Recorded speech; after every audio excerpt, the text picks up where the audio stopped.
Hey everyone, welcome back to the Mark Loeffler Experience. We have Kellan James again on the channel. Welcome back. Thank you, appreciate it. It's been about 10 It's seconds. been a long time since we did our other video. But as you know, being a former YouTuber or maybe a future YouTuber, content is king, right? Yeah. So when I get somebody as talented as you here, I want to make as much content as possible, and we want to try to keep the videos where people actually want to, watch the whole thing. Yeah, I appreciate that. Yeah. We've had a couple long ones lately at like 45 minutes. You see the view trail off, yeah. Well, on the analytics. It's super funny because you see it, and then at 2 or 3 minutes it drops, but it's pretty steady actually. Oh, good. Like you see, it's right around 50, and then it drops to 45. But that's good. A lot of people are watching them all the way through. It's hard to keep millennial attention, right? Well, it's so funny that you say that because I just had Austin Ye on, and he's like, "Oh, the millennials are winning," because I posted something that he's beating Sandy McKay and Andrew Hines and Josh Doyle.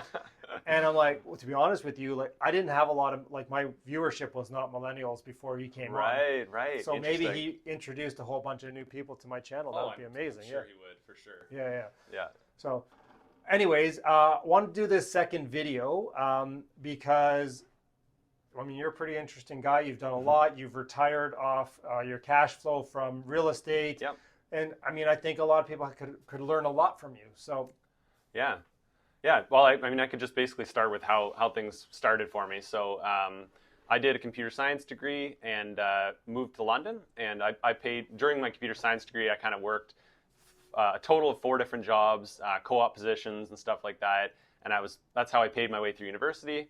And then basically I started working for Cisco, a company in London, and I worked there for 4 years or so and just saved, lived frugally, didn't even have a car, rented 1 out of 2 bedrooms in an apartment, and just saved up for a few years. And then I was really on the financial independence train, right? So I was like, hey, with index funds, in this amount of time, I can save up this money and live, frugally and whatever.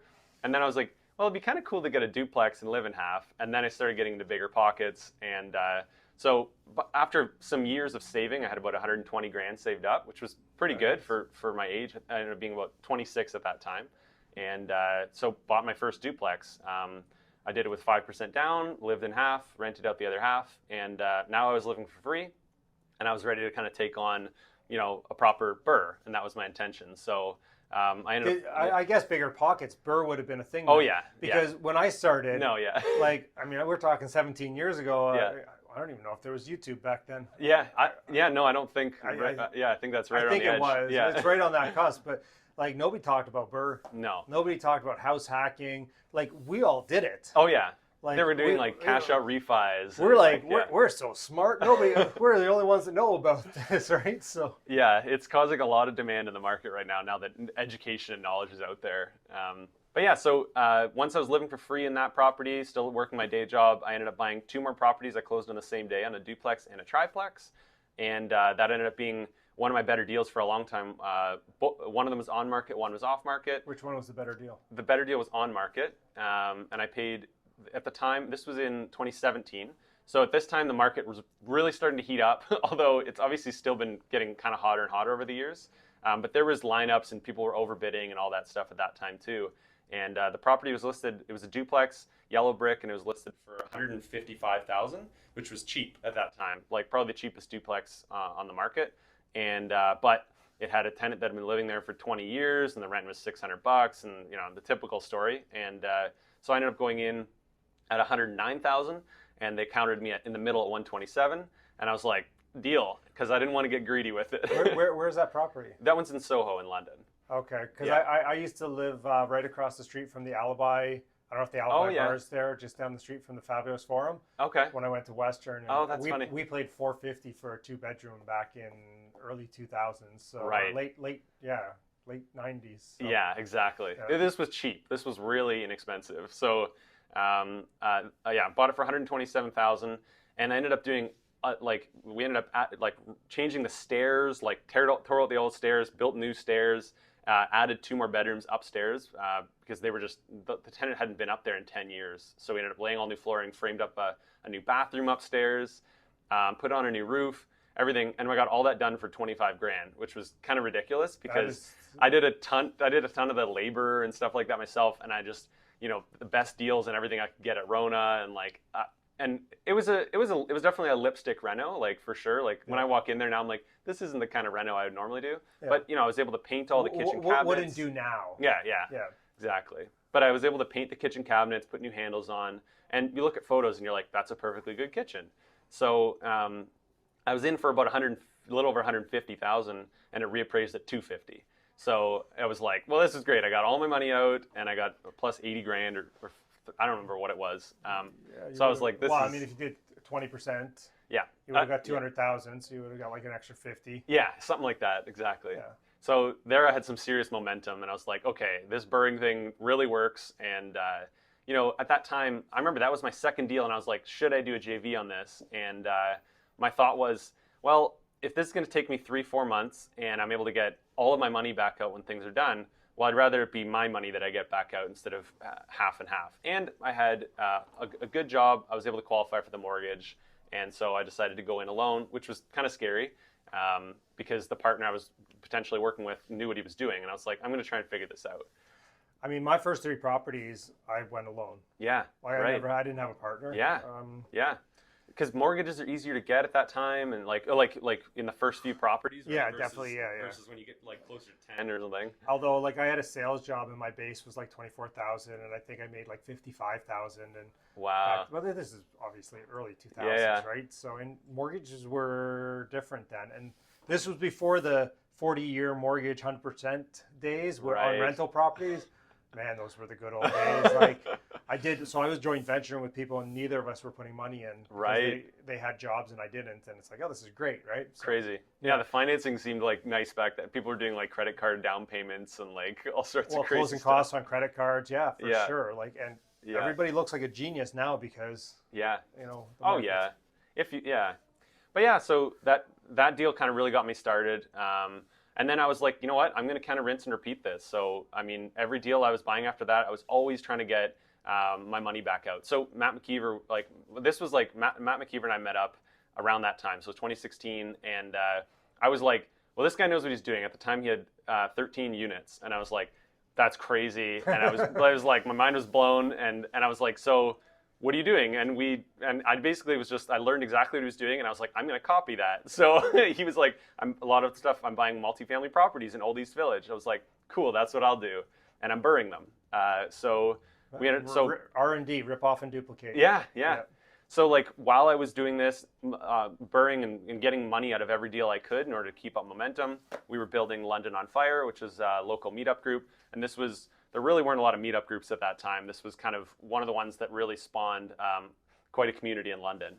And since then, it spawned off into quite a few like sub-communities and different things now. But it was Mike Rosart, Matt McKeever, and Dylan McLaughlin and I, and we were all about financial independence. We wanted to quit our day jobs. Matt McKeever had literally at that time, like we went to one meetup, we met up once together, and then the next month we went up and he's like, I just quit my job. He's like, I wasn't planning on it yet, but I quit my job. And I was like, what? No, my mind was blown. So I was like, that's what I want to do. And if you guys want to hear that story, we actually had Matt McKeever on a couple months ago. Yeah. And he talked about that when we had him on. So we'll link that down below in the description. Yeah. He was super inspiring. So, but yeah, I kept BRRRRing the properties. I would do purchase plus improvements mortgages. I would do full cash out refis. I would do cash back on closing. Anything I could do in order to get money back out of the deal and keep up my momentum, because I was trying to do it with my money, and the only money I was trying to borrow was from banks, and maybe borrowing short-term money from maybe say lines of credit or maybe from friends and family, just in order to close on the deal. And then once I was able to refi, I'd pay that money back out. Really trying not to hold too much private money and trying to maintain 100% equity. That was kind of the perfectionist mindset I had. I was like, I want to try and just do this way. And, I know that I probably could have bought twice as many properties with partners, but I really wanted to try and do half as many properties myself. And that was kind of my mentality with it. And you manage all your own properties now? Yeah, I self-manage still. Self-manage. And it's all multifamilies, no student rentals? No. Yeah, I have one of my units, one of my 52 units is a student rental. Yeah, but it's a unit that students rent. It's a 4-bed student, Okay. In a duplex. So there's a 4-bed student and 1 bachelor off the back. Fair enough. Okay. Yeah. Well, and I mean, so 52 units, and now you're fully retired, and Yeah. 18 of those units you bought in the last kind of year, right? 18, 20, I think 20 or something like that. So I'm Okay. actually one of the sixplexes I'm closing on will bring me to 52. So Okay. yeah. Yeah, I mean, I did most of those with Scotiabank. I did 8 of them with Scotiabank, and a lot of people go, "How did you get that many with Scotiabank?" And like even mortgage brokers kind of freak out about it. But Scotia will do up to 10 mortgages if you work directly with them. If you're working through a mortgage broker, it's like more like 4 to 6. Yeah. I do have a question now, Yeah. though. Now with the smaller multis, Yeah. how are you going to refinance them when you don't have a job? Yeah. So the way that I did it was right before I quit my job, I was like, I need to refi these ASAP. So I refied about 4 of them as soon as I could. Paid the penalty, did everything. Just, Well, actually, with or Scotia, you set it up, or, because you just kept going with Scotia, so they didn't charge you the penalty. they let me do a second mortgage on every property. Not technically a second position, but just another mortgage, so another piece to the mortgage. Okay. So first piece would be at the same rate that I always had before. New piece would be at current rates, and yeah. So that's kind of how they work. So there were no fees or anything, like just appraisal fee, and so refi. They're great about that. Like within 3 months you could refi a property like that. So I mean, I have BMO mortgages on my commercial, and they do the same thing. Right. So I don't pay anything extra. I just Perfect. have. I'm waiting on 3 appraisals right now. Yeah. So Bruno, if you're watching this, hurry up. Stop watching. Actually, no, watch it and then do the appraisals. Yeah. Although it is nice now being able to hire your own appraiser. So like I've the first 10 there was Scotia and 1 with RBC, because RBC will do up to 6 units with residential rates. Yep. And then now that once I quit the day job, like you said, I can't refi them anymore with Scotia because they'll let me renew. So that's an important thing to know. You can renew your mortgage perfectly fine with no day job. There's a button you hit online, hit renew, and You're no one just asks not questions. getting capital out. You can't do a cash out refi based on a new value. So I think you can access mortgage pay down, but you can't access new appreciation. Fair enough. Okay.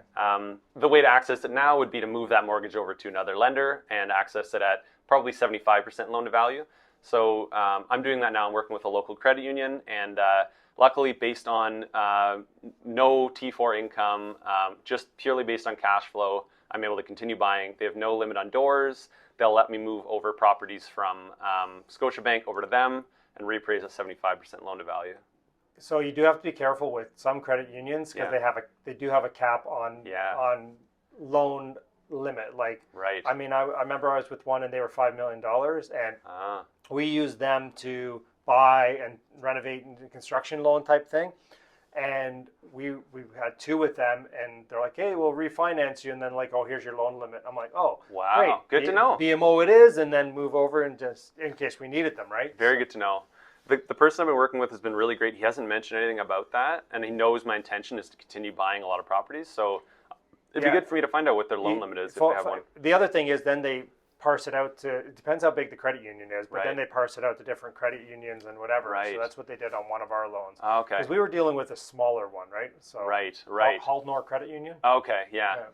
This one's a little bit bigger, so I think hopefully, fingers crossed, they'll let me kind of keep buying. But I mean, there are other credit unions, and there's nowadays, if I'm looking at 6+, there's commercial lenders and stuff like that. So, credit unions are great for commercial lending. Oh yeah. I was blown away because it seems like everyone talks about, you get your first 5, but then you got to get partners, or you can't, whatever. It's like there are plenty of ways to continue buying real estate without having to do that. So I do want to kind of challenge you on that, because I'm happy to. Because I buy a lot of real estate. Yeah. And I use 0 of my own money. Yeah. But I buy big stuff, right? Right. So I mean, I have one partner on like say 180 units. Yeah. And he's a great partner. Amazing. And it's easy and it's simple. Yet, I mean, I probably would be around 80, 90 units. I'm at 200 now. But what he's allowed me to do is I don't use any of my own money to invest in real estate. Yeah. So any gain I get, I take it and I go put it somewhere else to diversify. Yeah. Because if there's a crash or if something happens, I want money outside and maybe a little bit more liquid too, right? That's definitely one of the huge pros of joint venture partnerships is you're able to kind of hedge your risk against market downturns because you're not the only one involved in that deal. Well, not even just for that. It's just that now I have money outside, and I'm like in the Yeah. stock market, and I'm liquid, and I can pull it out and do Yeah. whatever with it. Or like I've invested in, I don't know, 7 or 8 small businesses. Right. I just got an opportunity over the weekend, which is like $5 million type thing, like to buy Yeah. a business. And I'm looking at it. I mean, who knows if I'm going to do it or not yet. I have that opportunity. I can do it because I Yeah. have partners in real estate. I don't have any of my own money tied up. That's a great point. Yeah. So your debt service ratios aren't really going to be affected by borrowing that money because it's not your ratios that are being affected. Well, I mean, on commercial, in a corporation, they don't even look at it anyways. So Right. It's just the subject property that they're really interested in. subject property and our net worth. Right. Right. Yeah, that's all they care about. Like, Yeah. And they do want to see your T or your NOAs only to make sure you've paid your taxes. Right. Of course. Yeah. Yeah. The banks don't like it if you don't pay your taxes. So. No. And luckily, like so far, and like every lender's different, but so far it seems like they're really interested in your gross income and not so much about the net income because they understand a lot of investors are really trying to get their net income down. Yeah, So, well, that's a credit union for you because they're Yeah. local and they're better with stuff like that because yeah. you know what? They can actually have common sense, right? Yeah. We're a Schedule A bank. Here's our box. You don't fit in it. No. We don't exactly. need you. Yeah. So, you know, Yeah. Yeah. because you're this small in their world.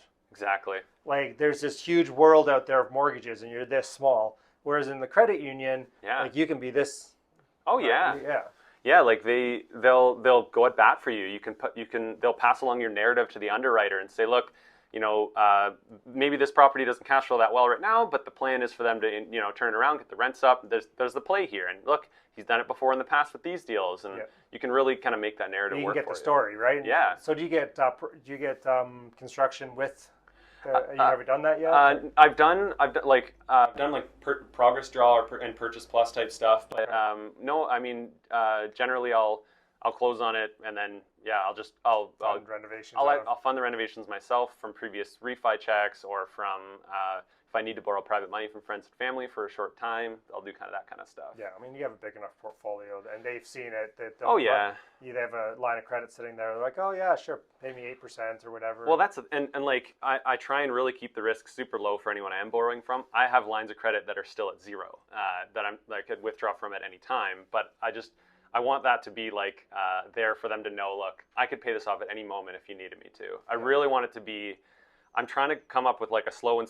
It's been a fast growth, but I'm picturing it as a slow and steady way of approaching it. Because you bought your first one in late 2016. Yeah. 2016. So Yeah. we're 4 years into it, right? Yeah, Almost, yeah. It was 32 units in 2.5 years, and then quit the job, and then I went on I was about to quit the job, and then 2 weeks before I gave my notice, they laid me off. Oh, So I was like, beautiful. "This is great." That was my only dream was to get a corporate buyout. Well, being a salesperson, great. that never happened. No, so, it was great. oh. I negotiated the severance up, and then literally my girlfriend shortly after she got laid off as well, which was good and bad news in her situation. But we were planning on going on a van trip around the USA, so we bought a typical millennial Instagrammer. We bought a Sprinter van, converted it, and then we traveled 30,000 kilometers around the U.S. Amazing. We just basically circled the entire country and went into like, I don't know, 20 national parks, and like it was crazy. And we brought the dog along and lived in the van. It was I mean, do you miss the barbecue though? the barbecue Yeah. at home. No.